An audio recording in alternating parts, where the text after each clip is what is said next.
आलस की कीमत। दिन के ठीक 12 बज रहे थे, लेकिन सोहन अभी भी सो रहा था।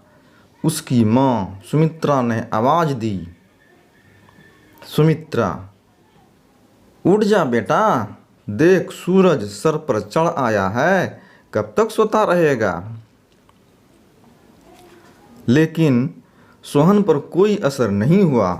वह चादर से मुंह ढककर दोबारा सो गया। कुछ देर बाद उसे खाने की खुशबू आने लगी। दाल में तड़का लगते ही उसे जोर से भूख लगने लगी। सोहन उठा और सीधा माँ के पास रसोई में पहुँच गया। सोहन, माँ क्या बनाया है? सुमित्रा, पहले जाकर नहा, फिर अपना रसोई में दाल चावल बनाए हैं। दाल चावल सोहन को बहुत पसंद थे। वह फटाफट आंगन में गया और हैंडपंप से बाल्टी भरने लगा। इसी बीच उसे याद आया कि उसने दांत तो मांजे ही नहीं। उसने फटाफट मंजन लेकर दांतों को रगड़ लिया और मग साबुन लेकर बैठ गया नहाने। जल्दी से नहाकर कपड़े पहनकर रसोई में पहुंच गया। तब तक खाना तैयार हो चुका था। माँ ने खाना परोस दिया। खाना बहुत ही स्वादिष्ट बना था। सोहन ने भरपेट खाना खाया। वह खाना खाकर उठा तो माँ ने टोक दिया, सुमित्रा, अब कहाँ चल दिया?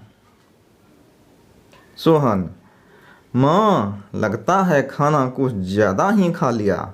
बहुत तेज नींद आ रही है। मैं तो सोने जा रहा हूँ। सुमित्रा, हे भगवान, अभी 1 घंटे पहले ही तो सोकर उठा है। तुझे बस सारा दिन यही काम है, उठो, खाओ और सो जाओ। तुझे पता है तेरे पिता खेत में कितनी मेहनत करते हैं, तब हमें 2 वक्त की रोटी मिलती है। कुछ नहीं तो जाकर उनकी मदद ही कर दिया कर। उनके लिए खाना ले जा, मैं अभी तैयार कर रही हूँ। सोहन पर तो जैसे दुखों का पहाड़ टूट पड़ा। सोहन, माँ तुझे पता है इतनी धूप में पहले एक बार मैं खाना देने गया था, आकर कितना बीमार पड़ गया था। तुम ही चली जाना, मैं तो सोने जा रहा हूँ। सुमित्रा को बहुत गुस्सा आया। इससे पहले वह कुछ कहती, सोहन तेजी से अपने कमरे में जाकर सो गया। सुमित्रा खाना लेकर खेत पर पहुंची। कबीरदास बहुत मेहनत से खेत जोत रहे थे। सुमित्रा, सुनो जी, पहले खाना खा लेते। कबीरदास, अरे तुम इतनी धूप में क्यों परेशान होती हो? सोहन के हाथ से खाना भेज देती। सुमित्रा, हमारे तो भाग्य ही फूट गए हैं। ऐसा आलसी बेटा मिला है, बस खाता है और सो जाता है। भगवान जाने इस लड़का का क्या होगा। कबीरदास, चिंता मत करो, एक दिन सब ठीक हो जाएगा। सोहन के माता पिता सोहन की आदत से बहुत परेशान थे।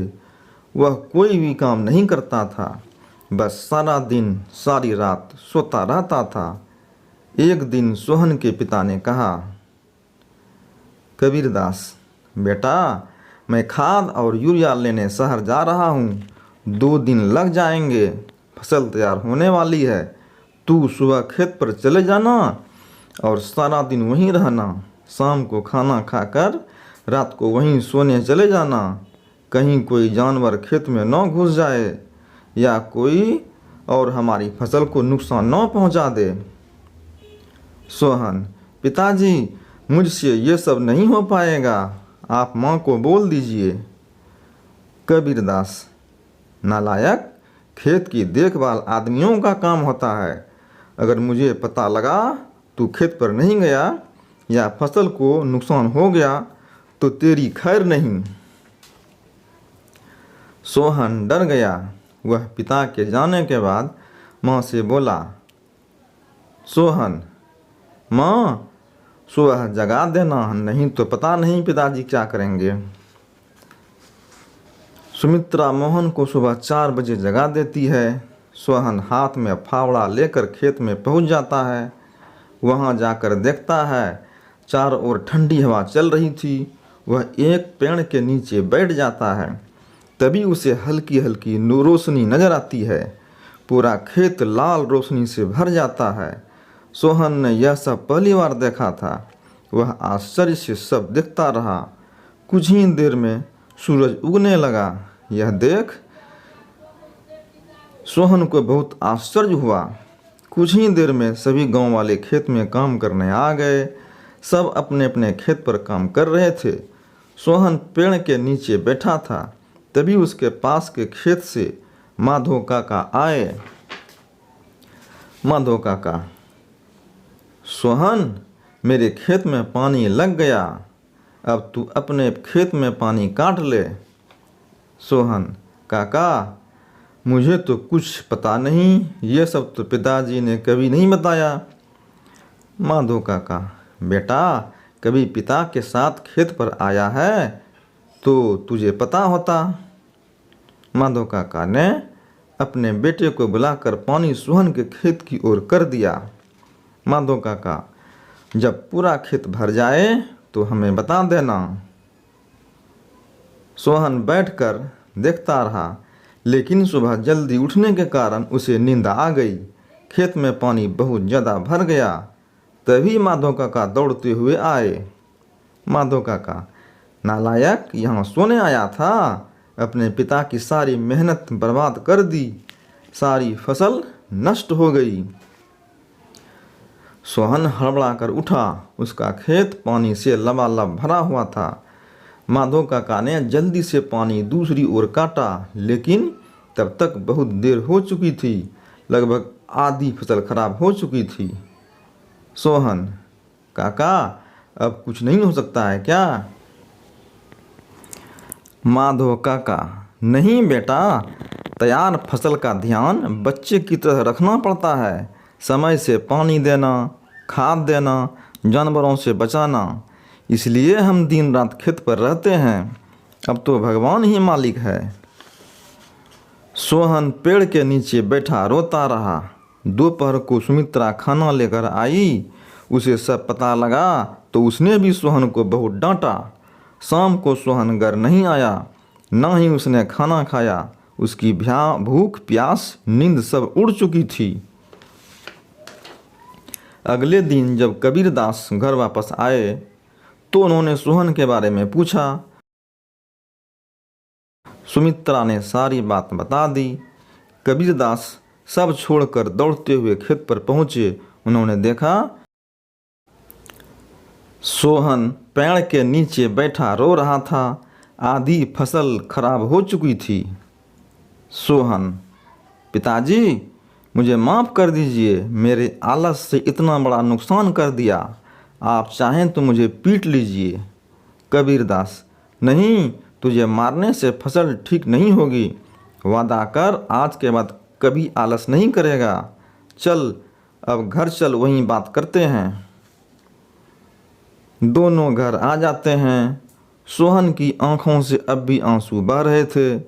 सुमित्रा ने उसे खाना दिया, लेकिन उसने नहीं खाया और वह अपने कमरे में जाकर रोने लगा। सुमित्रा, जी, अब क्या होगा? आधी फसल तो बर्बाद हो गई। कबीरदास, सुमित्रा, कोई घाटे का सौदा नहीं है। आधी फसल देकर अब बेटा सुधर गया तो यह काफ़ी है। आगे बढ़ने से पहले दोस्तों, चैनल को सब्सक्राइब कर लें और कमेंट भी करें कि यह कहानी आपको कैसी लगी। तो अब बिना देर किए कहानी की ओर आगे बढ़ते हैं। कबीरदास ने सोहन को बुलाया। कबीरदास, बेटा, अब तो नुकसान होना था, हो गया। अब हमें कल से आधे खेत की फसल उखाड़कर दोबारा बोनी होगी। सोहन, पिताजी, आप बाकी आधे खेत में खाद यूरिया लगाकर उसे काटने का इंतजाम कीजिए। मैं इस पर अकेले काम करना चाहता हूँ। अगले दिन सुबह 4 बजे सोहन अपने पिता के साथ खेत पर पहुँच गया और पिता के बताए अनुसार खेत पर काम करने लगा। 4 महीने कठिन परिश्रम करने के बाद नई फसल कुछ बढ़ती हुई दिखाई देने लगी। सोहन अब एक कर्मठ मेहनती इंसान बन चुका था। अब सोहन का आलस गायब हो चुका था। उसे समझ में आ गया कि आलस करने से अच्छे काम भी बिगड़ जाते हैं।